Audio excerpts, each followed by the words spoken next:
So module 5 is about Jquery and then Ajax integration with Django. So first we'll try to understand what is Ajax.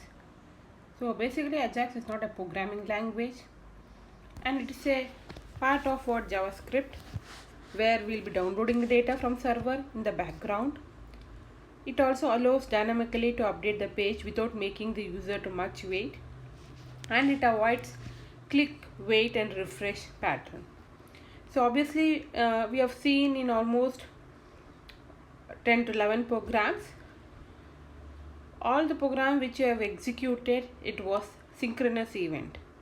That means each time the page used to get what refresh, and we used to load the entire program and then execute it. Whenever we click on the button, it used to call the entire program, it used to refresh the entire thing, and it used to load it, and then it used to what, execute it. That is called a synchronous event. Whereas with respect to what Ajax, it stands for asynchronous JavaScript and XML, in which there is no need for us to click and wait and refresh. That means which part of the code we want to execute, only that will be loaded and it gets what executed. There is nothing like refreshing there. You can execute as many number of times. Whereas when you go with respect to synchronous, whenever you want to rerun the program, or whenever you want to execute the same tab more than one, it used to what, refresh the page. So that is called as what, a synchronous event. Whereas with respect to Ajax, it is not asynchronous, it is asynchronous. It is not synchronous, it is asynchronous event. So here in Ajax, it includes XML HTTP request object that fetches the file from the web server, and it does all the activities asynchronously, that means in the background. So obviously we know that. We will see in the diagram how exactly synchronous as well as what the asynchronous communication takes place. So in the diagram you can see, in the synchronous web communication, when user is requesting for a web page, when user sends a request for the web page, until unless the page is sent back to the requester, that is the client, it will be in what, the block state. That means user sends a request until unless the system or the server sends the a request, that means the response back, the system cannot execute any other task. It will be in what, the block state. So this is called as what, synchronous web communication.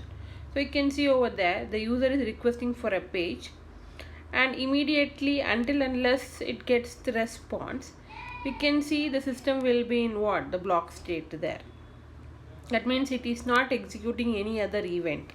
Even though it has many tasks to need to be executed, it cannot execute because it will be in the block state until unless the response is sent back to the client who is requesting, that is a user who is requesting. It will be in what, the block state there.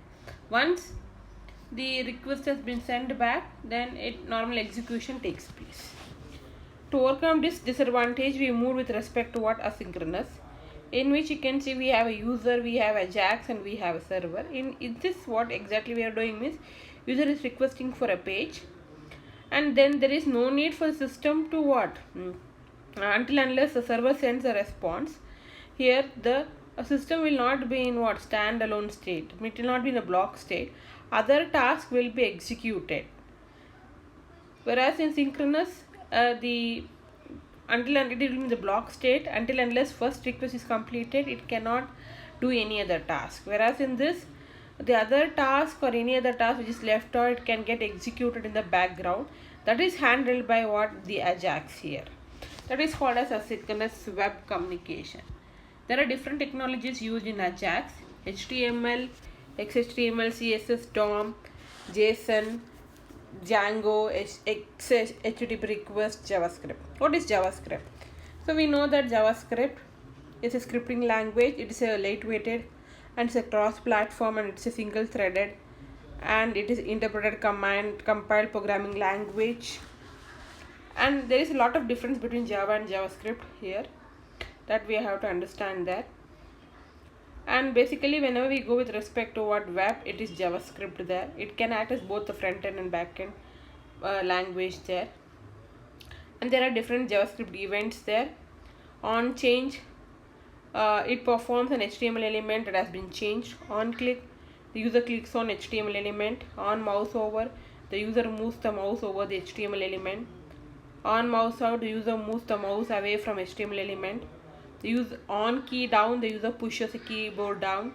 On load, the browser has finished the loading the page here. Next is nothing but what? The DOM. What is DOM? It's nothing but document object model. So the entire program, whatever we have written, whatever we'll be writing with respect to the web, with respect to the presentation, it can be represented with respect to a document object model.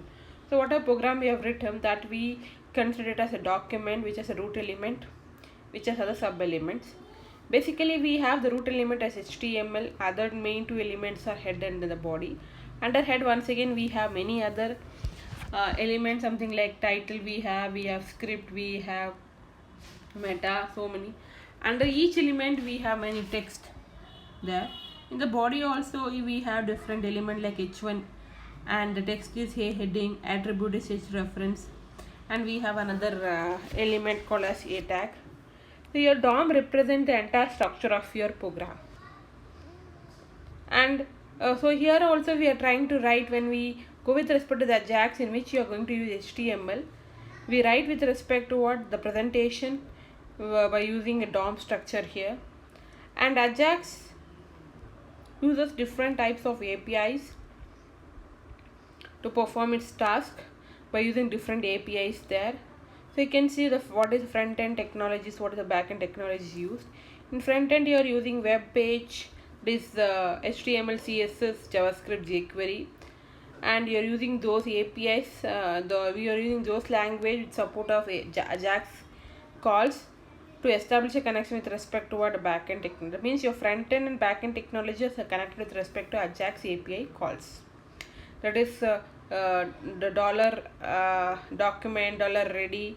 So those are some of what the API that is used to connect front end as well as what the back end. Next is JSON versus XML. JSON is nothing but it is a object notation used for jQuery, in turn JavaScript there.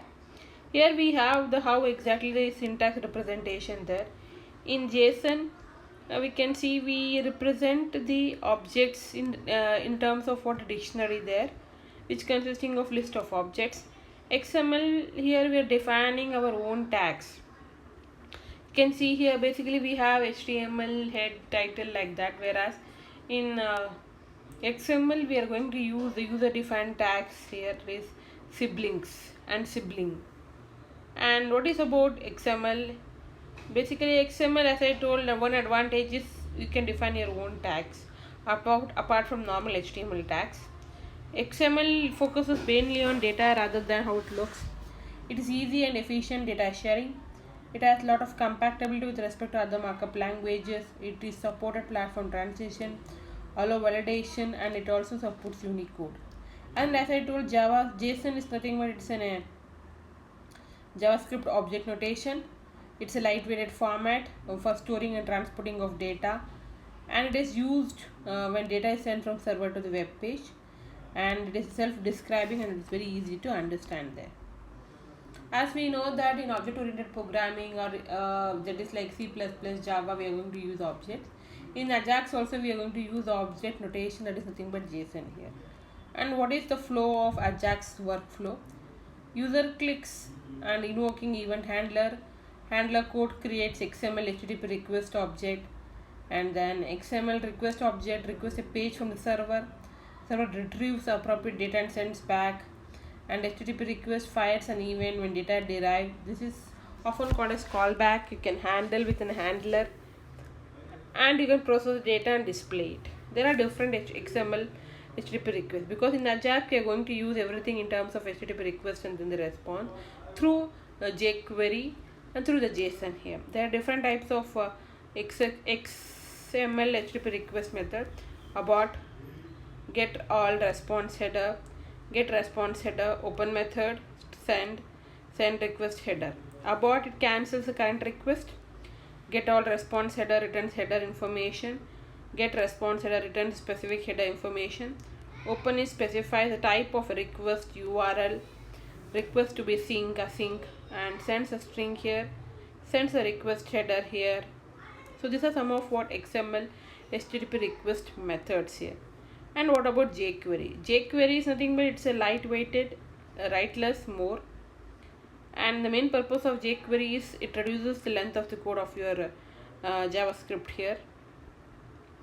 And it has many libraries function like HTML DOM manipulation, CSS manipulation, HTML event method, and it has effect and animation, Ajax, and then utilities. Some of Jquery syntaxes you can see here. Jquery syntax is made up of selecting HTML elements and performing some action here. Here we are going to use the selector as well as action. Selector means the tag. It can be the paragraph tag, it can be ID, it can be a class. We have seen there are different types of selector, there ID selector, class selector, and then different tag selector, universal selector, all those things. Here you can see p hide means it hides all the paragraph. P.test means it hides all the paragraph with a class called as what? Test. Similarly, we have different other selectors here. You can see you can use get element by ID. For Jquery, that is for pure JavaScript, we use get element by ID. Whereas in for Jquery, we use dollar and then open braces. And basic, we are going to use universal tag, normal tag, dot class, and then the ID. Apart from that, also we have other types of what selectors here. So this is about some introduction. This is about some information and introduction to your what Ajax.